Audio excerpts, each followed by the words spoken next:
ഈ അഹമ്മദാബാദ് വിമാനാപകടം നമ്മൾ എല്ലാ ദിവസവും രാവിലെ ആദ്യത്തെ വാർത്ത അഹമ്മദാബാദ് വിമാനാപകടമായിരിക്കും. അതിൻ്റെ ഇടയിൽ കുറച്ച് ദിവസം ഞാൻ F-35 കൊണ്ടുവന്നു. കാരണം ആളുകൾക്ക് ബോറടിക്കണ്ടല്ലോ വെച്ചിട്ട്. പക്ഷേ ഇതിൻ്റെ വേറൊരു പ്രശ്നം എന്താണെന്ന് വെച്ച് കഴിഞ്ഞാൽ ഈ വിമാനാപകടത്തിൻ്റെ കാരണം അത് നമ്മുടെ അവകാശമാണ്. എന്തുകൊണ്ട് വിമാനാപകടം ഉണ്ട്? കാരണം ഇന്നല്ലെങ്കിൽ നാളെ ഈ വിമാനം നമ്മളും അതിൽ സഞ്ചരിക്കേണ്ട ആളുകളാണ്. അപ്പോൾ ഒരു പക്ഷേ അതിൻ്റെ സുരക്ഷിതമായ കാര്യങ്ങൾ, സുരക്ഷിതത്വം എപ്രകാരമാണ് എന്നതിനെക്കുറിച്ച് ജനങ്ങൾക്ക് ബോധവൽക്കരണം നടത്തേണ്ടത് ഉത്തരവാദിത്തപ്പെട്ട കാര്യമാണ്. കഴിഞ്ഞ ദിവസങ്ങളിൽ ഈ വിമാന അപകടത്തെക്കുറിച്ച് ഒരു റിപ്പോർട്ട് സമർപ്പിക്കുന്നു. ഇന്ന് അതിൻ്റെ റിപ്പോർട്ട് സമർപ്പിക്കും എന്നാണ് പറഞ്ഞിരുന്നത്. ആ റിപ്പോർട്ട് സമർപ്പിച്ചോ?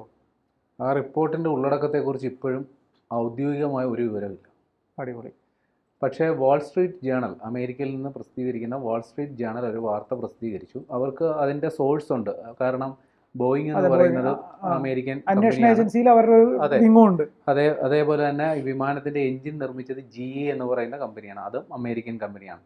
അപ്പോൾ അവിടുന്ന് കിട്ടിയ വിവരങ്ങളുടെ അടിസ്ഥാനത്തിലായിരിക്കും അവരൊരു വാർത്ത പുറത്തുവിട്ടിട്ടുണ്ട്. അതായത് ഈ വിമാനത്തിൻ്റെ അവസാന നിമിഷം വരെയും ഒരു തകരാറുമില്ല. വിമാനത്തിന് സാങ്കേതികമായോ മറ്റോ ഒരു തകരാറ് സംഭവിച്ചിട്ടില്ല. ഇതിൻ്റെ എൻജിൻ എങ്ങനെ പെട്ടെന്ന് പ്രവർത്തനം നിലച്ചു, അതാണ് പ്രശ്നം. രണ്ട് എഞ്ചിനുകൾ. കാര്യം ഈ ബോയിങ് ഡ്രീം ലൈനർ വിമാനത്തിന് ഒരു എഞ്ചിൻ തകരാറിലായാൽ തന്നെയും അത് അതിൻ്റെ ദൃശ്യം, ആ വിമാനം പറന്നുയരുന്ന ദൃശ്യത്തിൽ അത് വ്യക്തമാണ്. ഒരു എഞ്ചിൻ തകരാറിലായാൽ ആ വിമാനം ഒന്ന് ഉലയും. കാര്യം ഒരു എഞ്ചിനായിരിക്കും മാത്രമാണ് പ്രവർത്തിക്കുക. ഒന്ന് ഉലഞ്ഞതിന് ശേഷം ഷിഫ്റ്റ് ചെയ്യാനുള്ള ഒരു ഉലച്ചിലുണ്ടാകും. ഒരു എഞ്ചിൻ ഫോളായി രണ്ട് എഞ്ചിനും പ്രവർത്തിച്ചിട്ടുണ്ട്, ഒരെണ്ണം പ്രവർത്തനം നിലയ്ക്കുകയും ഒരെണ്ണം മാത്രം പ്രവർത്തിക്കുകയും ചെയ്താൽ ഒരു ഉലച്ചിലുണ്ടാകും. പക്ഷേ അപ്പോഴും പൈലറ്റുമാർക്ക് ആ വിമാനത്തെ നിയന്ത്രിക്കാൻ പറ്റും. ഈ ബോയിങ് ഈ വിമാനത്തിന് ഒരു എഞ്ചിൻ ഉണ്ടായാലും ടേക്ക് ഓഫ് ചെയ്യാൻ അത് പര്യാപ്തമാണ്. അപകടമില്ലാതെ സുരക്ഷിതമായി തിരിച്ചിറക്കാനും ഒരു എഞ്ചിനും കൊണ്ട് ഒരു പൈലറ്റിന് സാധിക്കും. അപ്പോൾ രണ്ട് എഞ്ചിനും ഒരേ സമയം പ്രവർത്തനം നിലയ്ക്കുന്നത് വരെ വിമാനത്തിന് യാതൊരു തകരാറുമില്ല. ഈ പ്രവർത്തനം നിലയ്ക്കാനുള്ള കാരണം എന്തുണ്ടായെന്ന് അന്വേഷണത്തിലാണ് ഈ വാൾ സ്ട്രീറ്റ് ജേണൽ ഒരു റിപ്പോർട്ട് പുറത്തുവിട്ടത്. ഇതിൻ്റെ ഈ ഫ്യൂവൽ ഗേജ് ഇൻഡിക്കേറ്റർ അത് ഓൺ ഓഫ് എന്ന് പറയുന്നത് അങ്ങോട്ടും ഇങ്ങോട്ടും മാറ്റണം. വിമാനം പ്രവർത്തിക്കുമ്പോൾ നമ്മുടെ എഞ്ചിനിലേക്കുള്ള ഇന്ധനത്തിൻ്റെ ഒഴുക്ക് ഓൺ എന്ന് പറയുന്ന പൊസിഷനിൽ വെക്കണം, അല്ലാത്തപ്പോൾ അത് ഓഫ് എന്ന പൊസിഷനിൽ വെക്കണം. എന്നാൽ ഇത് നടുക്കായിരുന്നു എന്നാണ് പറയുന്നത്.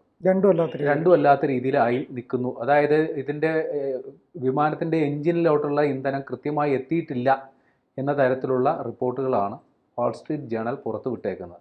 അത് എന്തുകൊണ്ട് സംഭവിച്ചു? ഇത് ഒരു കാരണവശാലും ഇത് സംഭവിക്കാൻ സാധ്യതയില്ല. അപ്പോഴും ഇങ്ങനെ പറയുന്നത് അതൊരിക്കലും കാര്യം. രണ്ട് പൈലറ്റുമാരും അത്യാവശ്യം അനുഭവ സമ്പത്തുള്ള പൈലറ്റുമാരാണ്.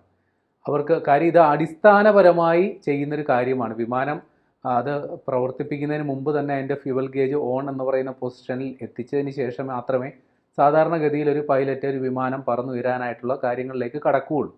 അപ്പോൾ എങ്ങനെ ഇത് ഓഫ് എന്ന് പറയുന്ന അല്ലെങ്കിൽ ഇതിൻ്റെ നടുക്ക് അതിലേക്ക് എത്തി?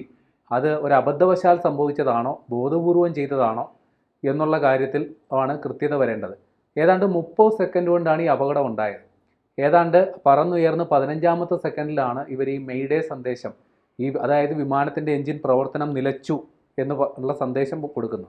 കൃത്യം 15 സെക്കൻഡ് കൊണ്ട് തന്നെ ഈ വിമാനം തകർന്നു വീണു. അതായത് മനസ്സിലാക്കേണ്ടത് ഈ ഫ്യൂവൽ ഇൻഡിക്കേറ്റർ ഓഫ് എന്നുള്ളത് ഓൺ ആക്കി ഈ എഞ്ചിൻ രണ്ടാമത് പ്രവർത്തിപ്പിക്കാനായിട്ടുള്ള ഒരു സാവകാശം ഇവർക്ക് കിട്ടിയിട്ടില്ല.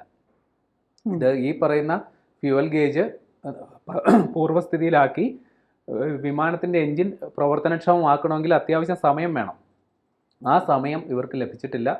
മാത്രമല്ല ഏതാണ്ട് 100 ടണ്ണോളം ഇന്ധനം ഈ വിമാനത്തിലുണ്ടായിരുന്നു.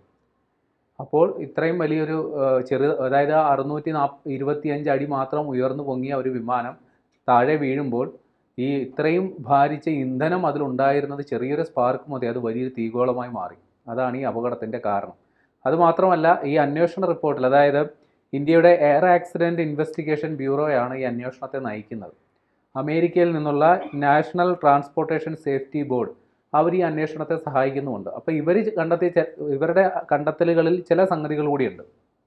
അതായത് ഈ വിമാനം പറന്നുയരുന്ന സമയത്ത് നേരത്തെ പറഞ്ഞതുപോലെ 2 എഞ്ചിനുകളും ഒരേ സമയം പ്രവർത്തനം നിലച്ചു. അത് അപൂർവങ്ങളായിട്ട് മാത്രം സംഭവിക്കുന്ന സാധ്യതയാണ്.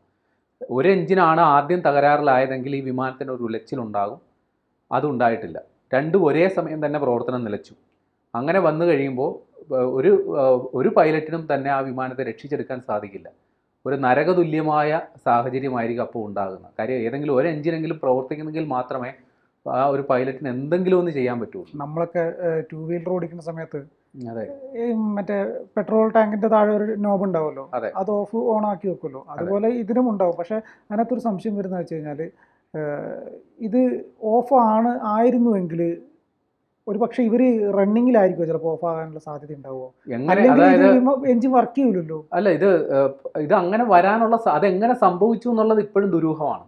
കാരണം ഒരു വിമാനം ടേക്ക് ഓഫ് ചെയ്യുന്നതിന് മുമ്പ് എല്ലാ പൈലറ്റുമാരും ഒരു പ്രോട്ടോകോളിന്റെ ഭാഗമാണ് ചെക്ക് ലിസ്റ്റ്. ഈ പറയുന്ന ഫ്യൂവൽ ഗേജ് ഓൺ ആക്കുക, എഞ്ചിൻ സ്റ്റാർട്ട് ചെയ്യുക, ഇതെല്ലാം ചെയ്യുന്നതാണ്. അത് ഈ 2 പൈലറ്റുമാര് നല്ല അനുഭവ സമ്പത്തുള്ളവരുമാണ്. പരിചയക്കുറവ് കൊണ്ട് സംഭവിക്കാൻ സാധ്യത അതുമില്ല. എഞ്ചിൻ വർക്ക് ചെയ്ത വിമാനമാണല്ലോ റൺവേ കൂടെ പോകുന്നത്. അതെ, അതിന്റെ ഇടയിൽ ഇത് സ്റ്റോപ്പ് ആയാലും എഞ്ചിൻ സ്റ്റക്കായി പോകും. അതെ, അല്ല, ഈ ഫ്യൂവൽ ഗേജ് ഓഫ് ആണെങ്കിൽ തന്നെയും കുറച്ച് സമയം ആ എഞ്ചിൻ പ്രവർത്തിക്കാനുള്ള ഫ്യൂവൽ ആ ഫ്ലോയിൽ ഉണ്ടാകുമല്ലോ, അത് സംഭവിച്ചിട്ടുണ്ടാകാം. അതുകൊണ്ടായിരിക്കാം ഈ വിമാനം ഒരു 15 സെക്കൻഡോളം ടേക്ക് ഓഫിൻ്റെ ആ ഒരു ഇത് കാണിക്കുകയും പിന്നീട് പൂർണ്ണമായും പ്രവർത്തനം നിലയ്ക്കുകയും ചെയ്തിട്ടുണ്ടാകുക എന്നുള്ളതാണ് ഇവർ പറയുന്നത്. എന്താണെന്നുള്ളത് കാര്യം അങ്ങനെ വരാൻ തീരെ സാധ്യതയില്ല. അത് തന്നെയാണ് എന്തുകൊണ്ട്. അതായത് എൻ്റെ ഒരു സംശയം എന്ന് വെച്ചാൽ സാധാരണഗതിയിൽ ഈ വിമാനം സ്റ്റോപ്പ് ചെയ്ത് വെച്ച സമയത്തായിരിക്കും ഇത് ഓഫ് ചെയ്ത് വെച്ചിട്ടുണ്ടാവുക. അതെ, അതെ. വിമാനം സ്റ്റാർട്ട് ചെയ്ത് റൺവേയിൽ കൂടെ, റൺവേയിൽ തന്നെ 15 സെക്കൻഡ് അല്ല, ഇത് പോയി റൺവേയിലേക്ക് കയറാൻ എടുക്കുന്ന ഒരു ടൈമുണ്ട്. ടാക്സിവേയിൽ നിന്ന് കടന്ന് റൺവേയിലേക്ക് കയറാൻ എടുക്കുന്ന. രണ്ടാമത്തെ കാര്യം, റൺവേയിൽ തന്നെ ഏകദേശം ഒരു 2 കിലോമീറ്ററോളം അല്ലെങ്കിൽ 1.5 കിലോമീറ്ററോളം ഇത് സഞ്ചരിക്കണം. അത്രയും സഞ്ചരിക്കും. അപ്പൊ ഇത്രയും ദൂരം ഇത് സഞ്ചരിക്കാൻ ഈ ഫ്യൂൽ ഗേജ് ഓൺ ആയിരിക്കും സ്വാഭാവികമായിട്ടായിരിക്കും. പക്ഷെ അവിടെ നിന്ന് ഈ വിമാനാപകടം ഉണ്ടാകുന്ന സമയത്ത് ഈ രീതിയിലാണ് ഈ ഫ്യൂൽ ഗേജ് ഇൻഡിക്കേറ്റർ ഉള്ളത് എന്നുള്ളതാണ് ഈ വാൾ സ്ട്രീറ്റ് ജേണൽ പുറത്തുവിട്ട റിപ്പോർട്ടിലുള്ളത്. അത് തന്നെയാണോ വാസ്തവം എന്ന് നമുക്കറിയില്ല. അതിനകത്ത് വേറെ സംശയത്തിനുള്ള സാധ്യതയും കൂടെ ഉണ്ട്. അതായത് ഈ തകർന്ന് വീഴുന്ന സമയത്ത് ഇത് മാറിപ്പോകാനുള്ള സാധ്യതയുണ്ടോ, അത് തള്ളിക്കളയാൻ പറ്റുമോ? അല്ലെ, അങ്ങനെ ഒരു സാധ്യതയും കൂടെ അതിനകത്ത് ഉണ്ടാവില്ലേ? അതായത് ഈ പൈലറ്റുമാരുടെ കൈ തട്ടി അബദ്ധവശാൽ എന്തെങ്കിലും സംഭവിച്ചിട്ടുണ്ടാകാം എന്നൊക്കെ പറയും. ഇനി ഈ ചിലര് ഗൂഢാലോചന സിദ്ധാന്തങ്ങൾ ഒരുപാട് പ്രചരിക്കുന്നുണ്ട്. പാകിസ്ഥാൻ ഭീകരവാദികൾ അവരുടെ ഗൂഢാലോചനകളുടെ ഫലമായിട്ടാണ് അത് പല രീതിയിൽ വാർത്തകൾ ഗൂഢാലോചന സിദ്ധാന്തങ്ങൾ. അത് വാട്സപ്പ് യൂണിവേഴ്സിറ്റികളിൽ കുറേ എണ്ണം പടച്ചു വിടുന്നുണ്ട്. അതായത് ഈ പക്ഷി ഇടിച്ചത് കൊണ്ടാണെന്നും പറഞ്ഞു. ആദ്യം പക്ഷി ഇടിച്ചതാണെങ്കിൽ ഈ വിമാനത്തിന്റെ ആ എഞ്ചിനിൽ നിന്ന് പുക വരും, അത് കരിയായിട്ടാണ് പോവുക. പക്ഷെ അതുണ്ടായിട്ടില്ല, ആ ദൃശ്യങ്ങൾ അതില്ല.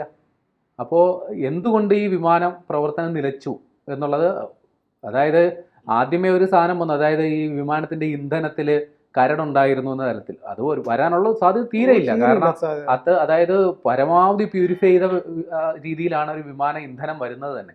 അപ്പോൾ ഇത്തരത്തിൽ കുറേ വാട്സാപ്പ് യൂണിവേഴ്സിറ്റിയിൽ കുറേ സാധനങ്ങൾ പ്രചരിക്കുന്നുണ്ട്. പക്ഷേ ഈ വാൾ സ്ട്രീറ്റ് ജേണൽ എന്ന് പറയുന്ന അത്യാവശ്യം ക്രെഡിബിലിറ്റി ഉള്ള ഒരു മാധ്യമമാണ്.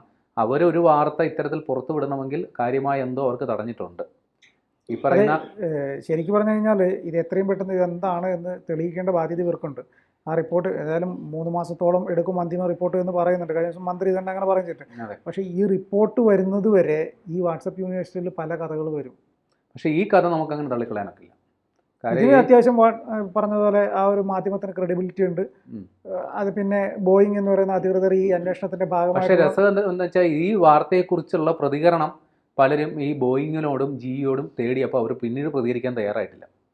ഏതായാലും ഈ നമുക്കിപ്പോൾ ഔദ്യോഗികമായിട്ട് പറയാൻ സാധിക്കുന്നത് ഈ പറയുന്ന ഫ്ലൈറ്റ് ഡാറ്റ റെക്കോർഡറും വോയിസ് റെക്കോർഡറും ഒക്കെ നമ്മൾ വിശദമായി പരിശോധിച്ചുകൊണ്ടിരിക്കുകയാണ്. അതിൻ്റെ പൂർണ്ണമായ ഫലം വലിയ താമസമില്ലാണ്ട് അടുത്ത ആഴ്ചയോ മറ്റോ അത് പുറത്തു വരും എന്നുള്ളതാണ് അറിയുന്നത്. പക്ഷേ ഇങ്ങനെയുള്ളൊരു സാധ്യത ഇപ്പോൾ പ്രബലമാണ്, അതിന് സാധ്യത കൂടുതലുമാണ്. ഏതായാലും അന്തിമ റിപ്പോർട്ട് വരെ കാത്തിരിക്കേണ്ടി വരും.